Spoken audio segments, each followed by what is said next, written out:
fala disso mais um pouco. Hoje temos aqui uns materiais bem interessantes sobre um assunto que, olha, está cada vez mais na nossa cara. O Brasil está envelhecendo. Tem uma projeção que diz que lá para 2050, quase 30% da população vai ter mais de 60 anos. É um número impactante, né? É. E a nossa conversa hoje vai focar num ponto bem específico, e eu diria vital dentro disso tudo, a saúde mental dos nossos idosos. Exato. É um tema fundamental e o que esses documentos mostram, assim, é um quadro bem complexo. A gente vê que transtornos como depressão, ansiedade, eles são, na verdade, muito comuns na cidade. Mas o grande X da questão, sabe, é que muitas vezes eles ficam invisíveis. Passam batido pela família, às vezes até pelos médicos. Essa invisibilidade é um perigo real. Uma coisa que me saltou aos olhos lendo o material foi a ligação forte, né, entre ter dificuldades no dia a dia, as limitações funcionais e o risco bem maior de ter depressão, ansiedade e até pensar em suicídio. Como é que essa dificuldade diária afeta tanto a cabeça? Olha, essa ligação é direta e é dolorosa. Pensa bem, perder a capacidade de fazer coisas simples que antes eram automáticas. Isso gera uma frustração enorme, o sentimento de inutilidade, sabe? Leva ao isolamento e aí a autoestima vai lá para baixo. É um prato cheio para o sofrimento mental aparecer ou piorar. E os números são graves. A taxa de suicídio em quem tem mais de 70 anos aqui no Brasil, ela é quase o dobro da média do país. É um alerta gritante. Nossa, o dobro? E outro ponto que aparece muito como gatilho é a solidão. Os textos descrevem quase como uma doença crônica para muitos idosos. Exatamente. A solidão na velhice, muitas vezes não é só sentir falta de gente por perto. É uma sensação mais profunda, de desconexão mesmo, e ela piora com a perda do parceiro, de amigos, a dificuldade de sair de casa, ou até, com a dinâmica das famílias hoje em dia.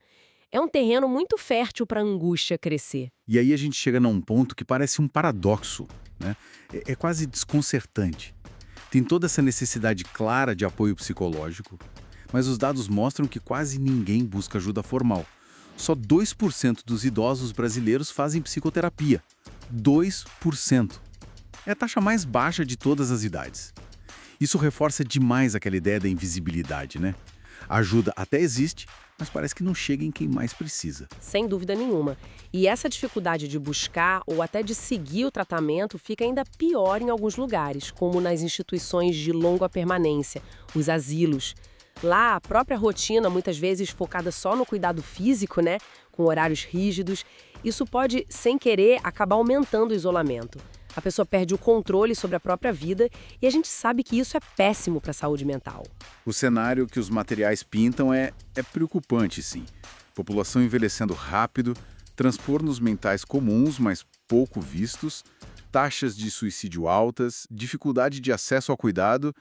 É bastante coisa, mas isso também está bem claro nos textos. Esse quadro não precisa ser o destino final. Dá para envelhecer bem com saúde mental. É possível. Felizmente, sim, é muito possível. Os mesmos documentos que mostram os problemas, eles também apontam os caminhos. Eles deixam claro que não é obrigatório associar velhice com sofrimento mental. Existem, sim, estratégias que funcionam para promover o bem-estar.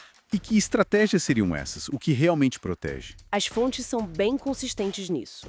O que funciona como um escudo protetor é, primeiro, atividade física regular.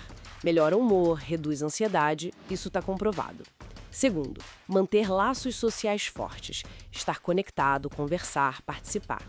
Isso combate diretamente o isolamento. E, talvez o mais fundamental, ter projetos de vida. Ter algo que motive, que dê um propósito, sabe?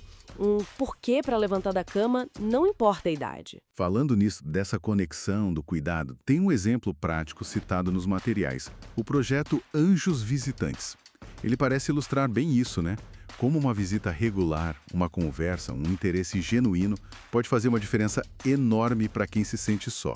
Mostra o poder do vínculo humano. Exatamente. Essas iniciativas são muito valiosas. Mas os especialistas que foram consultados nos materiais, eles também alertam. Ações isoladas não resolvem tudo. Existe uma cobrança muito clara por algo mais estruturado, a criação de um Plano Nacional de Saúde Mental específico para os idosos. E surpreendente é que, apesar de tudo isso que a gente está falando, dessa urgência toda, isso ainda não existe no Brasil. Falta uma política pública que olhe para isso de forma direcionada. Fica essa tensão, né? Que os materiais revelam bem. De um lado, uma necessidade gigante e urgente de cuidar da saúde mental dos idosos. Do outro, a gente vê que existem sim intervenções como esses anjos visitantes que dão resultado. Mas ao mesmo tempo, falta essa política maior, estruturada, e a adesão à psicoterapia, que é uma ferramenta clínica importante, é baixíssima. Precisamente. Mostra como é complexo, né? Não dá para atacar o problema só por um lado. E isso tudo deixa a gente pensando. Considerando essa realidade que a gente discutiu, quase ninguém fazendo terapia, a falta de um plano nacional, que pequenas coisas, talvez no nosso dia a dia mesmo, na nossa comunidade, a gente poderia começar a fazer agora para ajudar a melhorar o bem-estar mental dos idosos que estão perto da gente. Isso enquanto a gente espera e cobra também, né, por essas mudanças maiores, sistêmicas, que são tão necessárias. Fica aí a reflexão. E assim a gente encerra mais um episódio do podcast Fala Disso Mais Um Pouco.